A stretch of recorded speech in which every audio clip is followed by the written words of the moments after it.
मैंने पहली बार कबीर को 7th क्लास में पढ़ा था और फिर उसके बाद यूपीएससी में मैंने उनकी पूरी की पूरी जितनी भी दोहे हैं उसका बहुत बड़ा हिस्सा पढ़ा है, रटा है, व्याख्याओं को लिखा है यूपीएससी ऑप्शनल के आंसर्स में। पर जैसा ओशो ने मुझे इनके बारे में बताया वो मैंने कभी नहीं पढ़ा है। मैं जब 7वीं क्लास में थी तो मुझे आज भी उनके दोहे याद हैं, मैं रटती भी थी, मुझे गाने अच्छे लगते थे। तो करत करत अभ्यास के जड़ी मत होते सुजान, रसरी आवत जाते सिल पे होत निशान।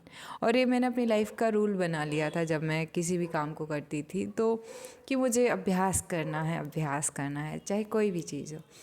एक वो कि निंदक नीरे राखिए आंगन कुटी छवाए, बिन साबन बिन पानी के निर्मल कीन सुबह। तो इससे कि कोई भी मेरी कितनी ही बुराई करे, अगर बुराई सच होती थी तो मैं उस पर काम कर लेती थी, और अगर वो सिर्फ ऐसे ही होती थी तो इधर से सुन के इधर से निकाल देती थी। तो कबीर ने एक बच्चे के तौर पे मुझे 7th में सिखाया पढ़ाया। जब मैं यूपीएससी में आई तो जो सबसे फेवरेट कवियों में से मेरे एक कवि थे, वो कवि थे पूरे भक्ति में जो सबसे भक्ति शाखा है और उसमें निर्गुण और सरगुण है, उनमें जो सबसे ज़्यादा मैं करीब महसूस कर पाती थी वो कबीर के कर पाती थी, क्योंकि वही सामाजिकता पे बोलना, हाँ वो जो वो स्त्रियों के बारे में बोलते थे वो थोड़ा सा नेगेटिव रहा होगा उनका, पर उतने गहराई में मैंने सोचा नहीं। तो आज समझ आता है कि वो भी उनने बोला तो क्यों बोला होगा। तो वहाँ पे लेकिन अब जब मैं कबीर को ओशो के साथ में देखा तो हम बात करेंगे अभी कि सुनो भाई साधु, मैं उनका ये पूरा का पूरा सीरीज़ देख रही थी और उन्होंने जैसे कहा ना कि मैं महसूस करती हूँ मैं कबीर के सबसे पास हूँ। जैसे इससे पहले वाले वीडियो में मैंने बताया था कि वीडियोज़ मैं क्यों बनाती हूँ, तो जैसे ओशो मुझे बहुत आसानी से समझ में आते हैं, बुद्ध को समझना या अष्टावक्र को सीधा समझ पाना मेरी क्षमता के ऊपर था, क्योंकि मैंने उनको देखा नहीं है और मैं बहुत बहुत सर्वसाधारण से भी गैर गुजरी तुच्छ से तुच्छ प्राणी थी एक तरीके से, तो मेरे लिए बहुत हार्ड था। तो ओशो बहुत मतलब मेरे वो गुरु हैं जिनने वो दिया दिया हाथ में और सब कुछ हो दिया कबीरा हाथ, तो दुआ यहाँ पे फिट होता है। तो वैसे ही मेरे लिए ओशो है। तो वैसे ही अगर मैं सबकी बात करूँ, जैसे मैंने पतंजलि और अष्टावक्र के बारे में बात की, तो मेरे ज़िंदगी में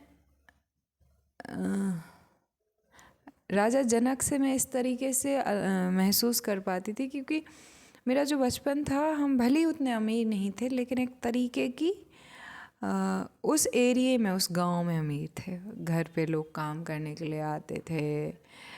थोड़ा सा रूढ़िवादी और जातिवाद था, तो क्योंकि क्षत्रिय थी तो वहाँ पे थोड़ा सा एक प्रिविलेज देखने को मिला। तो राजा जनक से वो थोड़ा सा रिलेट कर सकती थी, और फिर भी उस जगह पर रहते हुए हमेशा मुझे महसूस होता था कि ये सब सही नहीं है। तो अष्टावक्र मैंने खुद जब पढ़ी तब मुझे अष्टावक्र गीता का पहला श्लोक भी समझ नहीं आया ठीक से, लेकिन ओशो ने समझाया तो समझ आ गया। तो मुझे इतने अच्छे से समझ आ गया कि मुझे लगता है कि बहुत बेहतरीन तरीके से। वैसे ही कबीर को मैंने बहुत पढ़ा अपनी ज़िंदगी में। हमेशा अगर मैं फ्री बैठती, मेरे मोबाइल की रिंग भी है तो वो एक दोहा है, मतलब जब कोई मुझे कॉल करता है तो एक रिंग जाती है, वो कबीर जी की जाती है। कबीर हमेशा से नोइंगली अननोइंगली तो मैं उनके दोहे सुनती रहती, प्लेलिस्ट चल जाती। तो लेकिन इतने गहराई में मैंने कबीर को कभी सुनना समझा ही नहीं। तो सुनो भाई साधु के शीर्षक में अंदर जाने से पहले और दोहों को वो स्टार्ट करने से पहले कबीर जी के बारे में कुछ कहते हैं ओशो, और वो मुझे लगता है मेरे सबसे करीब है। इस वजह से मैं कबीर के इतने करीब महसूस करती हूँ लगभग। कबीर कोई, जैसे कि महावीर को देख लें, बुद्ध को देख लें, अष्टावक्र गीता के जनक को देख लें, तो वो सब बहुत बड़े कुलों से आते हैं। उनमें वो मतलब कि जो उनकी भाषा है वो भी मतलब थोड़ी सी सुसंस्कृत है, क्योंकि वो उनके पास प्रिविलेज है। लेकिन कबीर तो यहाँ पे उसको कहते हैं कि जब आपके पास धन होता है तो आपको धन में आसार दिख सकता है, आपको अगर तुम्हें भी बुद्ध की तरह पूरे भोग मिल जाएं, पूरा तुम्हें धन हो, तुम्हारे पास में सब कुछ हो ना, तो तुम भी शायद वन की तरफ निकल जाओगे।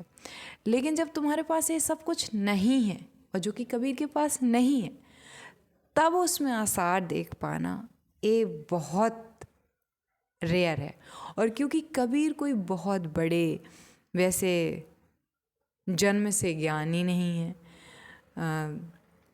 वे मतलब कि उनका कुल भी ठीक से पता नहीं है। जैसे ओशो के शब्द में वही बोले तो किसी ने जन्म दिया, रोड पे छोड़ दिया, दूसरे किसी और ने पाला उन्हें, तो जाति धर्म भी उनका क्लियर नहीं है।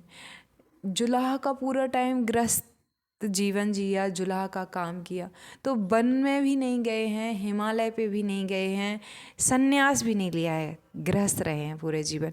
एक साधारण सी उनकी ज़िंदगी, एक पत्नी, बच्चे सब उनके थे। तो उनके ज़्यादा मैं, क्योंकि मैं तो बहुत सर्वसाधारण का भी सर्वसाधारण का, सब साधारण में भी एक जो हिस्सा होता है ना, और सर्वसाधारण, उसका एक हिस्सा हूँ। तो मुझे कबीर समझ में आता है, मुझे कबीर के करीब सा महसूस होता है। तो ओशो सुनो भाई साधु में आगे बढ़ने से पहले जो कहते हैं ना कि 3 तरीके से कोई प्रश्न पूछता है। एक कौतूहल बस पूछना, कि स्मार्ट बनने के लिए जब हम छोटे होते हैं तो बस टीचर ने कुछ पूछा तो टीचर आए तो बस हमने बस कुछ पूछ लिया। एक होते हैं जिज्ञासु, ज्ञान उन्हें इकट्ठा करना है। और तीसरे होते हैं मुमुक्षु, जिनके सवाल का जवाब ही उनकी आगे की दिशा निर्देशित करेगा, आगे की ज़िंदगी वो कैसे जिएंगे। तो जो पहले होते हैं वो बस पूछते हैं, कोई वो नहीं है। दूसरे ज्ञान को संग्रह करने के लिए। और तीसरे जो होते हैं वो अब ऐसा कोई गुरु चाहते हैं जो उन्हें जिंदगी की, जो अब जिज्ञासा है वो जिंदगी की है, और वो एक तरह से डू डाई की कंडीशन है कि उस पे उनका आगे का जीवन निर्भर करेगा। तो यहाँ पे बार बार जो सुनो भाई साधो, तो साधो जो यहाँ कहा गया है वो ऐसे ही लोगों के लिए को मतलब कि संबोधित करते हुए कबीर ने गाए हैं वो। और ओशो की अगर मैं बात करूँ तो मैं मुमुक्षु हूँ यहाँ पे। और ओशो के ओशो जैसा ज्ञानी गुरु या साधु मिल जाना एक शिष्य को, एक संत हैं ओशो, और मुझ जैसे शिष्या को, क्योंकि मैं सीखने में बहुत विश्वास करती हूँ, मैं हमेशा सीखने के लिए मेरे अंदर का जो शिष्यत्व है, जो एक सीखने की चाह रहती है, वो बहुत प्योर है। मैं खुली हुई हूँ कि मुझे कुछ नहीं आता है। जैसे एक गिलास होता है, अगर वो पहले से भरा हो तो उसमें और पानी डाला जाएगा या कुछ भी डाला जाएगा तो बह जाए। तो मैं बिल्कुल खाली गिलास की तरह पेश आती हूँ ओशो के साथ। और जिस तरीके से वो मुझे भरते हैं, जिस तरीके से वो मुझे आच्छादित करते हैं अपने ज्ञान से, अपने शुद्धतम ज्ञान से, तो वो मेरे लिए बहुत महत्वपूर्ण रहता है। तो कबीर ही क्यों, मैंने पहले जब मुझे थोड़ा सा कुछ कहीं तक मैं समझ पा रही हूँ कि मैं अब शांत हो चुकी हूँ, मैं स्थिर हो चुकी हूँ और शून्य हो चुकी हूँ, लेकिन अभी भी लहरें बहुत क्रोध की भी हैं, मोह की भी हैं, धन की भी हैं, वासना की भी हैं। तो यहाँ पे ओशो की वो बात मुझे बहुत अच्छे से समझ आती है कि जब तक तुमने पूरी तरीके से जैसे कि तुम धन संग्रह करने वाले थे और धन संग्रह नहीं कर पाए, तुम ज्ञान में आ गए, तो तुम ज्ञान संग्रह करोगे, ज्ञान को जियोगे नहीं, ज्ञान वास्तव में नहीं लोगे। या तुम संन्यास में आ गए तो तुम संन्यास को संग्रह करोगे किसी ना किसी अलग तरीके से। तो अभी क्योंकि मैंने उन सब में आसार तो देख लिया था, लेकिन वो अनुभव का आसार नहीं है कि हर चीज़, वो सिर्फ ध्यान से देखना। जैसे मैंने पिछली वीडियो में बताया था कि मैं यूपीएससी की पढ़ाई कर रही थी, तो कहानियों में पढ़ते हुए खुद को वहाँ देख के वो पूरे लास्ट तक पहुँचना, तो उसमें आसार दिख जाना, लास्ट में कुछ नहीं है, तो वो वाली है। तो कहीं ना कहीं जो है वो इतना कर दो, इतना कर दो, इतना कर दो कि तुम उसके जैसे धन प्राप्त की, धन की संग्रह की जिनकी इच्छा है, तो करते जाओ जब तक तुम्हें उसमें उससे तुम्हारा वो ना हो जाए, कंप्लीट ना हो जाए वो तुम्हारी। तो वैसे ही एक तरीके से क्या है कि मैं ये सब भी ऐसा छोड़ूंगी नहीं, ये लहरें भी मुझे नहीं चाहिए। तो मोह आएगा, मैं दबा के जितना मोह का उच्चतम वो हो सकता है मैं वहाँ तक मोह को भोगूंगी। अपने भाई बहन के लिए मोह, अपनी माँ के लिए मोह, गाँव के लिए मोह, देश के लिए मोह, दुनिया के लिए मोह, इस जगत के हर एक कण के लिए मोह। तो खूब मोह करूँगी, अगर होगा महसूस होगा जिस क्षण, नहीं होगा नहीं करूँगी। तो मैंने अब अपने आप को बांधना छोड़ दिया, पकड़ना छोड़ दिया, जो हो सो हो। तो मैं कबीर का कह रही थी कि कबीर जैसे साधारण इंसान के लिए ओशो कहते हैं कि जब ना वो पढ़े हैं, क्योंकि उन्होंने कहीं कहा है कि कागज़ मस वो स्याही उन्होंने हाथ से नहीं छुई, वो जो हुआ है लिख के। इसके कई अर्थ निकाले जा सकते हैं। वैसे ये उन्होंने ये कहा कि मतलब कि पोथी पढ़ पढ़ जग मुआ, पंडित हुआ ना कोई, ढाई आखर प्रेम। तो वो जो उत्कृष्टता है एक आम साधारण मानस की, कबीर सर्वसाधारण का है। बुद्ध एक छोटे वर्ग को प्रतिनिधित्व करते, एक छोटे का, क्योंकि जितने लेकिन दोनों एक ही जगह तक पहुँचे। तो आसान है मेरे जैसे भी सर्वसाधारण लोगों को जो अध्यात्म की तरफ नहीं जाना चाहते हैं, लेकिन जब वो ध्यान से देखते हैं तो वो अपने आप उस रास्ते पे निकल गए। इस तरीके का उनका सिचुएशन बना, वातावरण बना। तो कबीर मेरे बहुत करीब है। कबीर वैसे हैं मेरे लिए, जैसे मैं उनको जानती पहले से थी। आपने किसी इंसान को पहले से जानते थे, लेकिन आपने वैसा उन्हें देखा ही नहीं उस स्तर पे। तो क्योंकि जितनी आप देखने की क्षमता रखते हैं, आपको सिर्फ उतना ही दिख सकता है, उससे ऊपर नहीं दिख सकता, क्योंकि वो अभी आप उसके लिए तैयार नहीं हो। तो वैसे ही मैंने उनको कितनी बार देखा, 7th क्लास से देखा।